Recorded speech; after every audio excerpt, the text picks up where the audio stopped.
kuasa darah Tuhan, ada kuasa dalam namanya, ada Tuhan melawan, ada kuasa dalam namanya, darah anak melawan.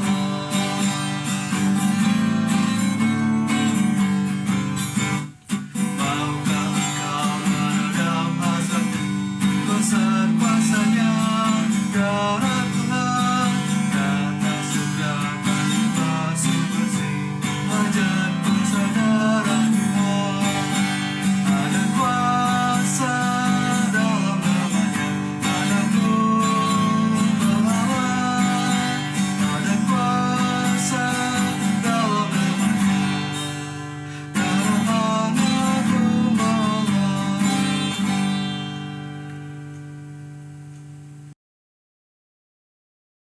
Adik-adik sekalian, sebelum kita memasuki pelayanan firman Tuhan, marilah kita bersama-sama buka Alkitab kita dari 1 Korintus 11 ayat 17 sampai dengan ke-23. 1 Korintus 11 ayat 17 sampai dengan 23.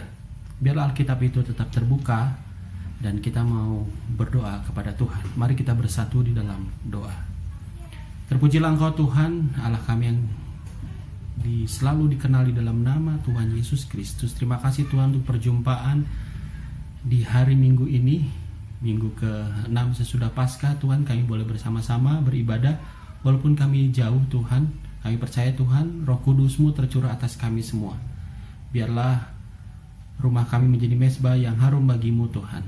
Persiapkan hati kami Tuhan untuk kami bersama-sama mendengarkan firman Tuhan, dan terlebih hamba-Mu yang akan menyampaikan firman ini. Berkati kami Tuhan, siapkan hati kami Tuhan. Hanya di dalam nama Tuhan Yesus kami berdoa dan mengucap syukur. Amin. Mari kita berdiri untuk mendengarkan firman Tuhan. Haleluya.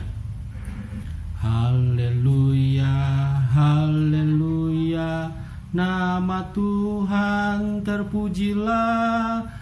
Haleluya, haleluya, nama Tuhan terpujilah. Saya akan membacakan 1 Korintus 11 ayat 17 sampai dengan ke-23. Kebiasaan-kebiasaan yang salah dalam perjamuan malam. Dalam peraturan-peraturan yang berikut, aku tidak dapat memuji kamu, sebab pertemuan-pertemuanmu tidak mendatangkan kebaikan, tetapi mendatangkan keburukan. Sebab pertama-tama aku mendengar bahwa apabila kamu berkumpul sebagai jemaat, ada perpecahan di antara kamu. Dan hal itu sedikit banyak aku percaya. Sebab di antara kamu harus ada perpecahan, supaya nyata nanti siapakah di antara kamu yang tahan uji. Apabila kamu berkumpul, kamu bukanlah berkumpul untuk makan perjamuan Tuhan. Sebab pada perjamuan itu tiap-tiap orang memakan dahulu makanannya sendiri, sehingga yang seorang lapar dan yang lain mabuk. Apakah kamu tidak mempunyai rumah sendiri untuk makan dan minum? Atau maukah kamu menghinakan jemaat Allah dan memalukan orang-orang yang tidak mempunyai apa-apa? Apakah yang kukatakan kepada kamu memuji kamu? Dalam hal ini aku tidak memuji, sebab apa yang telah kuteruskan kepadamu telah aku terima dari Tuhan, yaitu bahwa Tuhan Yesus pada malam waktu ia diserahkan mengambil roti. Kiranya firman Tuhan diam dengan segala kekayaannya di antara kamu, dan ucaplah syukur kepada Allah. Kepadamu puji-pujian, mada syukur dan kemuliaan, Bapa, Putra dan Roh Kudus, sampai kekal dan abadi.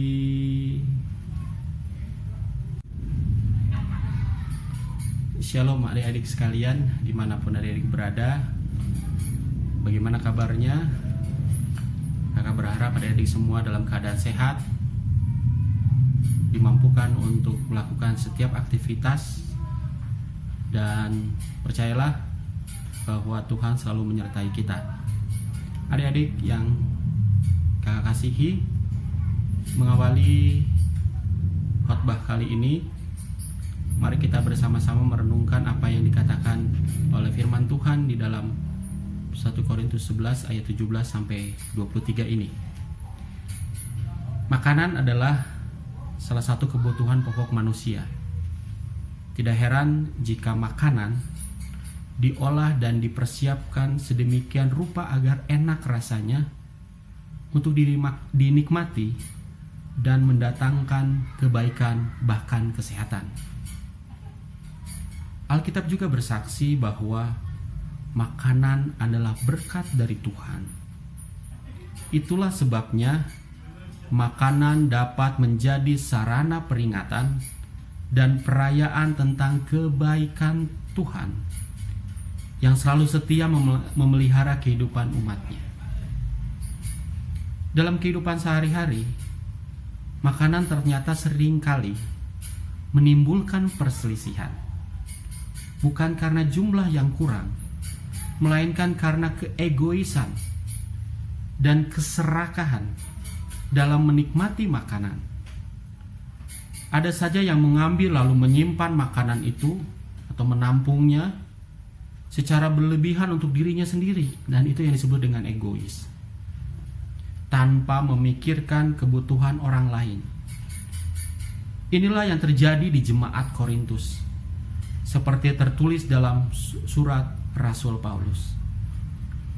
Adik-adik sekalian, pada minggu ini kita mengambil tema adalah bebas, tetapi tidak egois dan serakah. Bebas berarti kita menentukan pilihan kita, menentukan jalan kita untuk kebaikan orang banyak. Tapi tidak egois. Egois itu adalah mementingkan diri sendiri, nggak peduli sama dunia sekitar, tidak peduli dengan hal-hal yang berkenaan dengan kebutuhan orang lain. Bahkan akibatnya egois ini menimbulkan namanya sikap negatif, yaitu adalah keserakahan. Serakah untuk dirinya sendiri, serakah untuk kebutuhannya sendiri, serakah dan tidak mementingkan orang lain. Yang penting saya mampu, yang penting saya bisa, yang penting kebutuhan saya tercukupi. Dalam situasi kondisi seperti ini kita diajarkan. Ya, kalau kita lihat ada beberapa iklan di situ dinyatakan bahwa jangan kita banyak menampung makanan, jangan membeli makanan berlebihan. Itu tujuannya adalah apa? Agar kita tidak serakah, agar kita tidak egois. Kita bisa berbagi dengan saudara-saudara kita yang mungkin saat ini tidak mampu dengan kita. Adik-adikku sekalian, hari ini kita mau diajarkan tentang kebebasan. Kita diajarkan tentang egois tapi tidak serakah, berdasarkan firman Tuhan. Kita lihat di jemaat Korintus adalah kota pelabuhan dan kota industri di Yunani yang sangat ramai. Berbagai bangsa mampir ke kota ini untuk meraup keuntungan dari perdagangan. Kegiatan ekonomis tersebut ditopang oleh kehadiran para buruh kasar dan budak yang bekerja dengan giat demi kepentingan atasan atau pemilik modal. Selain kemakmuran, kota Korintus juga terkenal dengan gaya hidup penduduknya yang amoral. Mereka menyembah Dewi Afrodit, yaitu Dewi Cinta, serta gemar berpesta pora, termasuk pesta seks. Itulah sebabnya kota ini dijuluki sebagai kota seks. Kekristenan hadir di dalam Korintus melalui perkabaran Injil oleh Rasul Paulus dan rekan-rekan sejawatnya, yaitu Aquila dan Priscilla, serta Silas dan Timotius. Pekabaran Injil tersebut berhasil memenangkan banyak orang dari berbagai suku bangsa dan kalangan. Ada orang Yahudi, ada orang Yunani, ada bangsawan, ada pejabat kota, ada pedagang yang kaya, namun ada pula buruh dan para budak. Demikian tipikal jemaat Korintus, yakni jemaat perkotaan yang majemuk, baik secara sosial maupun ekonomi. Meskipun kepelbagaian adalah anugerah Allah yang patut disyukuri, akan tetapi perselisihan ternyata tidak dapat terhindari. Dalam surat yang pertama pasal 11 ayat 17 sampai 23 yang telah kita baca tadi, Rasul Paulus menyiratkan tentang perselisihan yang terjadi dalam perjamuan makan di Korintus. Perselisihan tersebut dipicu oleh sikap orang-orang kaya yang egois dan serakah. Mereka menghabiskan seluruh makanan yang mereka bawa tanpa mengingat kanan kiri saudara-saudaranya. Dan mereka menghabiskan seluruh makanan mereka, sehingga saudara-saudara yang miskin dan lapar, yang seharian bekerja, tidak mendapatkan apa-apa. Orang-orang kaya tampaknya telah datang lebih dahulu ke tempat pertemuan, sementara orang-orang miskin, yang adalah para buruh dan para budak, datang terlambat karena harus menyelesaikan pekerjaan yang dibebankan kepada mereka. Inilah sekelumit, inilah gambaran ilustrasi tentang jemaat Korintus, di mana kemajemukan dalam kota, di mana di situ banyak berbagai macam, baik orang kaya, orang miskin, orang yang peduli, orang yang tidak peduli, itu banyak di dalam kota Korintus ini. Dan kita mau belajar dari konteks ini adalah seperti di kota Korintus ini, kita diajarkan untuk, ya saya kembali lagi bahwa kita tuh tidak boleh serakah dan egois. Adik-adik, ketika kita di dalam kehidupan kita bermasyarakat, kita harus mementingkan juga orang lain. Kita tidak bisa mementingkan kita diri sendiri, karena kita makhluk sosial, kita butuh orang lain, dan kita peduli dengan orang lain, harus peduli. Itu yang diajarkan oleh firman. Adik-adik sekalian, kita akan membaca dan memahami dari teks ayat 17 sampai 23. Di ayat 17 sampai 18, Paulus mendengar dari sumber yang terpercaya bahwa perjamuan makan dalam pertemuan jemaat di Korintus tidak melibatkan seluruh anggota, yakni mereka yang miskin, lelah, dan lapar. Hal ini membuat Paulus tidak dapat memuji jemaat Korintus, sebab apa yang terjadi tersebut adalah keburukan, bukan kebaikan. Di sini dinyatakan bahwa mereka lebih mementingkan, yang disebut dengan keegoisan. Mereka tidak memikirkan dunia, mereka tidak memikirkan kanan dan kiri, depan dan belakang. Dia hanya memikirkan kebutuhan dirinya sendiri. Sehingga di sini Paulus menyatakan bahwa itu akan menimbulkan keburukan dan bukan kebaikan. Itu yang buruk untuk jemaat di Korintus. Di ayat yang ke-19, menurut Paulus, perpecahan karena makanan memang sungguh perkara yang memalukan, apalagi karena hal itu terjadi di tengah perayaan dan peringatan jemaat akan pribadi dan karya keselamatan Kristus. Paulus menyatakan bahwa perpecahan dapat menjadi batu ujian terhadap kualitas kasih dan iman setiap anggota jemaat di Korintus, serta tidak bersikap egois dan serakah dalam menyantap makanan yang fana. Di sini dijelaskan bahwa Paulus menyatakan ketika kita makan, ketika kita minum, secara tidak langsung akan menimbulkan perpecahan. Perpecahan yang bagaimana maksudnya? Perpecahan yang dimana kita tidak memikirkan orang lain, khususnya di saudara-saudara kita yang paling terdekat, yang mereka lapar, mereka lelah, dan mereka tidak tahu mau makan apa. Di sini jelaskan bahwa Paulus menyatakan, pedulilah dengan seseorang, pedulilah dengan sesamamu. Ya, jangan serakah, jangan egois. Ajak mereka, undang mereka, apapun keadaan. Di ayat yang ke-20, menyingkapi perpecahan yang terjadi, Paulus menyatakan bahwa perjamuan makan di Korintus bukanlah perjamuan Tuhan. Kita Kita catat bahwa itu perjamuannya bukan perjamuan Tuhan. Mengapa demikian? Sebab perjamuan tersebut hanya dilakukan untuk memuaskan lidahnya, memuaskan nafsu makannya, dan perut semata-mata, bukan untuk merayakan karya keselamatan Kristus.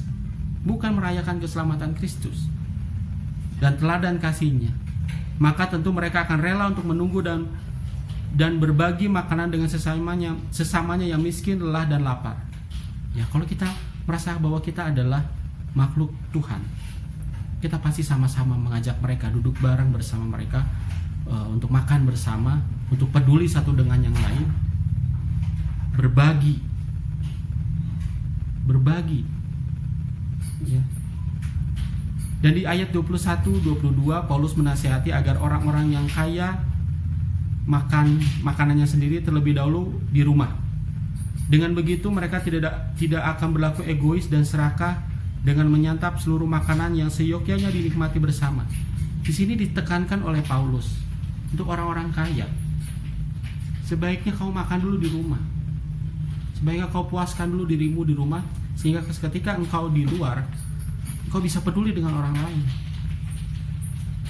Ya, di sini dikatakan oleh Paulus, sehingga makanan yang seyogyanya dinikmati bersama-sama dalam perjamuan Tuhan, sehingga jangan mereka menghinakan saudara-saudara mereka yang tidak memiliki apa-apa. Ini adalah nasihat oleh Paulus kepada kita bersama, saya dan adik-adik. Dan di ayat 23, nasihat Paulus tersebut di atas didasari bukan hanya oleh pertimbangan rasional semata, melainkan juga pada hikmat yang diterima langsung dari Tuhan. Tuhan menghendaki agar perjamuan makan yang diselenggarakan oleh jemaat adalah untuk memperingati kasih-Nya, kasih yang rela memberi, rela berkorban, dan rela melayani.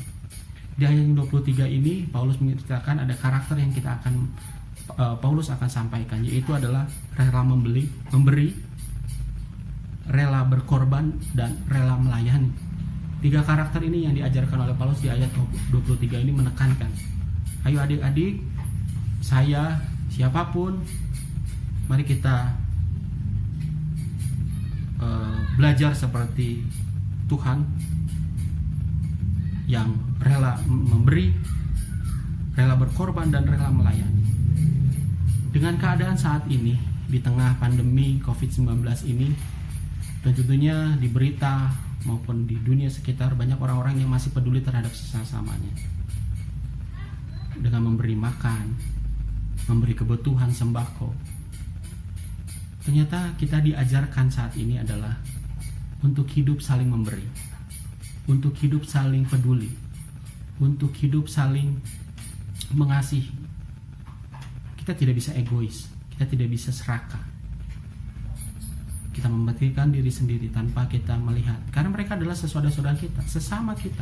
Di sini dijelaskan di pasal ini yang kita baca ini, bahwa ketika kita berbuat baik, itu akan mendatangkan kebaikan, bukan keburukan.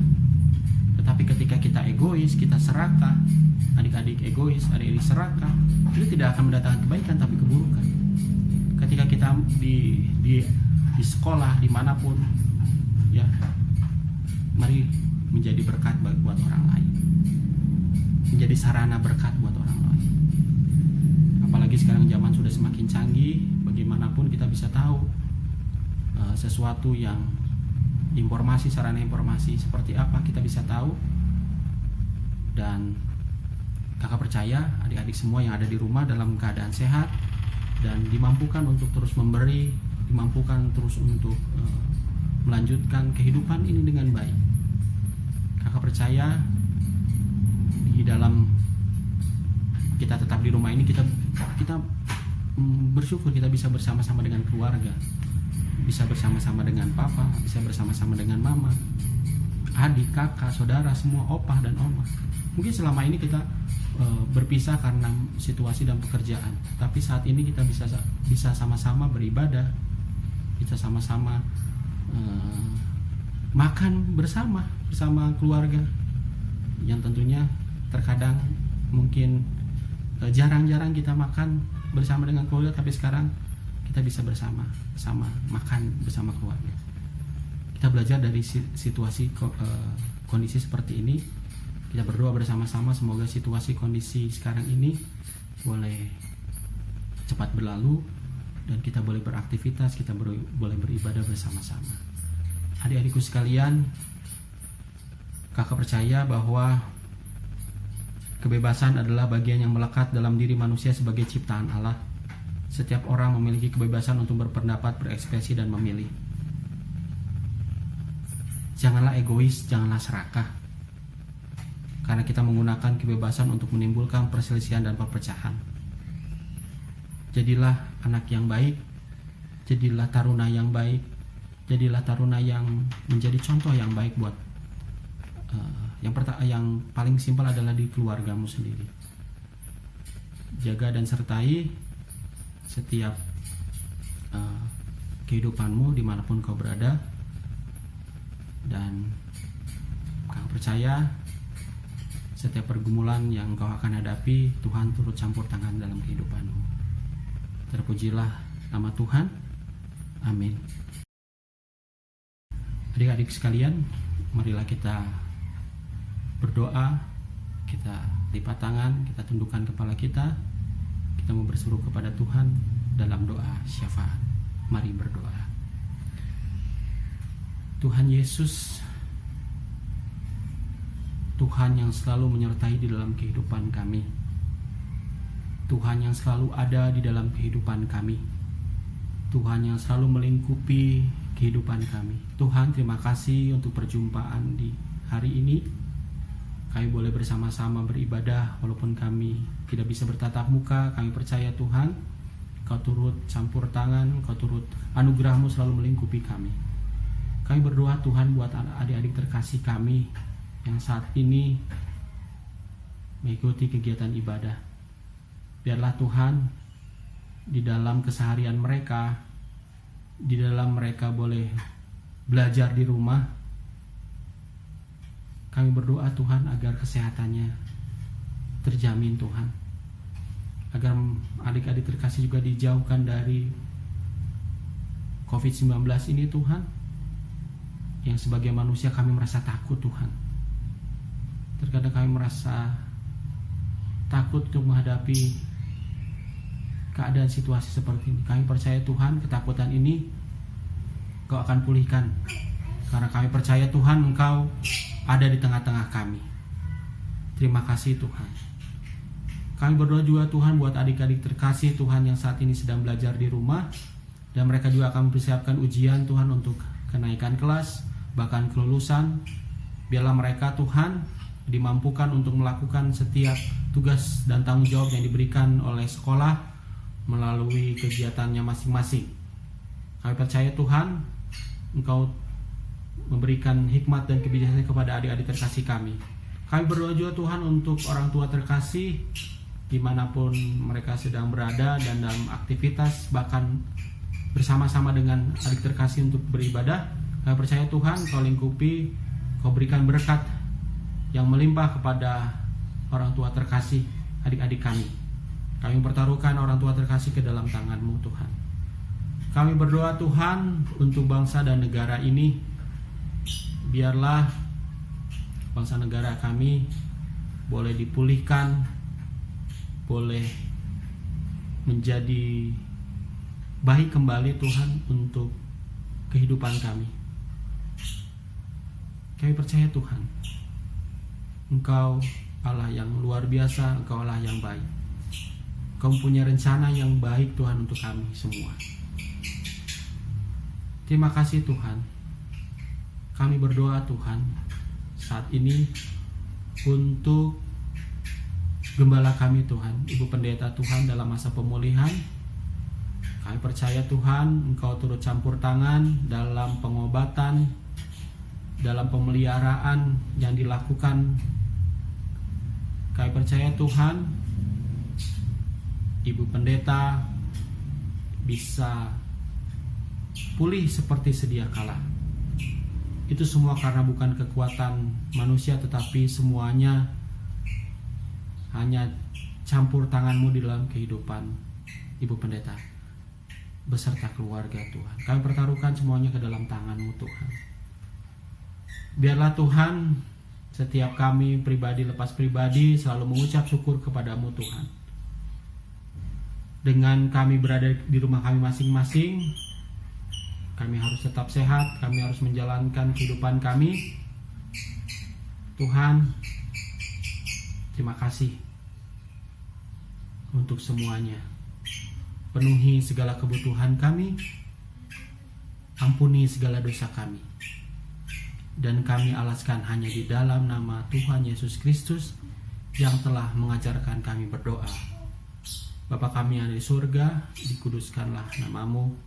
Datanglah kerajaanmu dan jadilah kehendak-Mu di bumi seperti di surga. Berikanlah kami pada hari ini makanan kami yang secukupnya, dan ampunilah kami akan segala kesalahan kami, seperti kami juga mengampuni orang yang bersalah kepada kami. Dan janganlah membawa kami dalam pencobaan, tetapi lepaskanlah kami daripada yang jahat.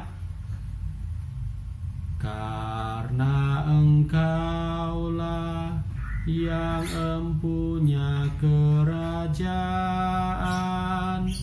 dan kuasa dan kemuliaan sampai selama-lamanya. Amin.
Adik-adik sekalian, tetap sehat, tetap jaga kesehatan kalian, tetap di rumah, hindarilah kerumunan. Dan Kak percaya setiap situasi dan kondisi saat ini mengajarkan kita untuk menjadi pribadi yang lebih baik lagi. Jadilah berkat, jadilah garam dimanapun engkau berada. Tetap semangat, karena Tuhan akan menyertai kita. Untuk itu, adik-adik sekalian, pergilah dengan damai sejahtera dan lakukanlah firman Tuhan dalam kehidupanmu sehari-hari, serta terimalah berkat Tuhan. kasih karunia dan damai sejahtera dari Allah Bapa kita dan dari Tuhan Yesus Kristus beserta dengan persekutuannya Roh yang Kudus akan menyertai semua dari sekarang sampai selama-lamanya. Amin.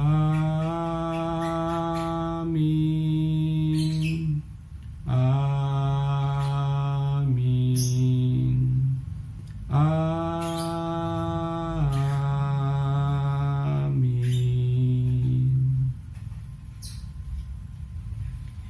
Ibadah telah selesai. Silakan adik-adik saat teduh sejenak. Tuhan Yesus memberkati kita.